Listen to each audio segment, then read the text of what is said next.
Hey guys, another story of success na naman po ng pagpapagawa ng bahay ang ating matutunghayan ngayon, na kung saan isa na namang matagumpay na kababayan natin ang nakapagpagawa na ng kanyang pinapangarap na bahay. So guys, anya nga ni ma'am ay talagang nagsumikap siya ng gusto at nag-ipon ng nag-ipon hanggang sa loob ng isang taon ay naipon niya itong pera na ipinampagawa niya ng kanyang pangarap na bahay na ito, na kung saan ito nga po ang sukat ay 90 square meters at merong 3 kwarto. So ito nga guys, at makikita natin may full video house tour ito at makikita natin kung gaano nga ba kaluwang ito at kaganda. And then also guys, ibinigay din ni ma'am ang full details ng mga materyales na nagamit dito upang maihatid din sa inyo at mailathala, upang magkaroon din tayo ng basihan or idea if ever na tayo ay magpapagawa na ng ating pangarap na bahay. In case na ganito rin ang sukat or ganitong design, ay kahit paano meron na tayong mapagkukumparahan at meron na tayong maipaghahalimbawa. So guys,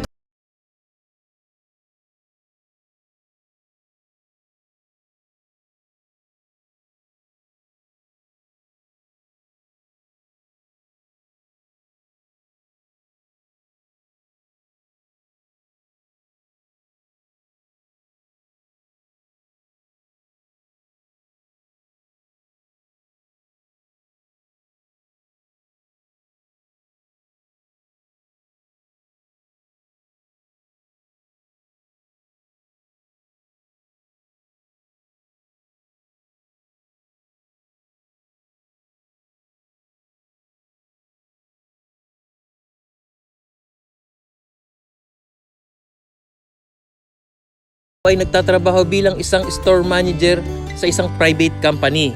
And also guys, ito nga at pag-uusapan na agad natin ang pangunahing nagamit dito sa materyales ng structural ng bahay na ito, na kung saan ito nga po ay binigay sa atin ng owner ng bahay. So unahin po muna natin itong structural ng bahay, na kung saan ito po ang CHB or hollow blocks ay umubos po sila dito ng 2,200 piraso. At habang ang simento naman ay nakaubos sila dito ng 205 piraso. Sa 12mm, 10mm at 9mm naman po ang kanilang ginamit na mga bakal dito, at sa 12mm ay naka 60 piraso sila na nagamit, and then sa 10mm ay 100 pieces, sa 9mm at 120 piraso, at yan nga ay total of 280 piraso lahat ng bakal na nagamit. And then also guys, sa mga sand and gravel naman, sa buhangin ay nakapagpa-deliver sila dito ng 7 elf na white sand, at yan ay kasama na nga ang palitada nito loob at labas, at yung kanilang ready mix naman ang nagamit dito ay 3 elf, kasama na yung flooring at yung iba ay pinanambak din. So guys, ayun na po't nakikita natin na napakaganda nga po ng pagkagawa ng bahay na ito. Natunay nga naman talagang napakasarap ng feeling ngayon ni Ma'am Tintin, na ang dating pinapangarap lamang niyang bahay noon ay dahil sa kanyang pagsusumikap sa loob ng isang taon na pag-iipon ay naisakatuparan na ngayon. At ito din guys, pag-usapan na rin natin ang nagamit dito sa kanilang color roof and steel trusses. Na ayon po kay Ma'am, sa steel trusses po ay gumamit siya dito ng tubular at C-par lins, at habang ang bubong naman or yero ay nakagamit siya dito ng color roof long span rib type at 0.4 ang kapal. And then kasama na ang flashing and gutters, ay lahat-lahat ito ay gumastos sila ng 130,000 pesos. So guys, ito po tunghayan natin yung full video house tour nito hanggang sa matapos ito, at habang nanonood po tayo ng full video na to ay binabanggit na rin po natin ang mga materyales na nagamit dito na ayon po kay Ma'am Tintin. So ito nga po, idagdag natin ang nagamit dito sa kanilang pagpapagawa ng kisame, na kung saan ginamit nga po dito, nakita natin kanina, ay metal faring and hardiplex. At yan nga po, worth of materials ay gumastos si ma'am dito ng halagang 38,000 pesos. Sa materials lamang yan ng kanilang kisame. And then about naman po dito guys sa kanilang mga sliding windows, na kung saan ito po ay merong 11 piraso, at yan ay assorted sizes na po, at ang pakontrata ni ma'am dito kasama ng pag-fix ay 39,000 pesos. Lahat-lahat na po yan. So guys, ayon po sa binigay na details ni Ma'am Tintin, nang sukat po ng bahay na ito ay 90 square meters. At ito nga po ay 9 by 10 meters. At kinonvert naman natin ito by the feet, at lumalabas ito na 30 by 33.3 feet. At ito po ay may 3 kwarto, kitchen and dining area, living room, isang toilet and bath, porch or terrace.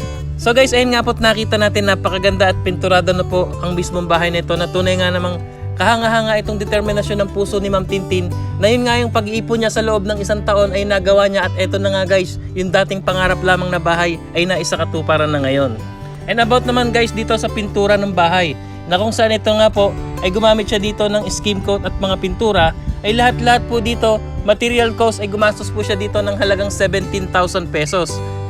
And guys, about naman po dito sa kanilang electrical na kung saan ito nga po yung mga wirings, plugs, etc. and accessories ay lahat po ay nakagastos siya dito ng halagang 22,000 pesos. About lamang dito sa kanilang electrical. And then guys, dito naman po tayo sa tiles work ng bahay na ito. So umpisahan po natin dito sa flooring na kung saan ginamit po dito ay 60 by 60. Yan po ang mostly na ginagamit natin sa pang-flooring.